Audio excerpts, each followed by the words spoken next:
मैं आज भी उस लड़की को इतना मानता हूं कि अगर वो अपने 2-4 बच्चे भी लेके आ जाएगी ना भाई, तो मैं आज की डेट पे उसे एक्सेप्ट कर सकता हूं। मुझे पता है मेरे घर वाले शायद उसे एक्सेप्ट ना करें, पर मैं उसको लेकर इस दुनिया से अलग चला जाऊंगा।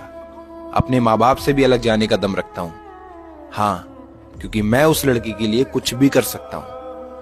और मैं जानता हूं यार कि मैंने उससे क्या प्यार किया था। मजबूरियां रही कुछ ऐसी जिससे हम लोग अलग हो गए।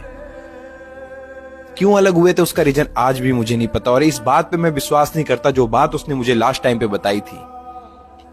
और वो चीजें मैं यहां पर नहीं बोलना चाहता, शायद वो चीजें आपके साथ भी हो रही होंगी, तो आप रिलेट कर जाओगे और मेरी तरीके बहुत ज्यादा दुखी हो जाओगे।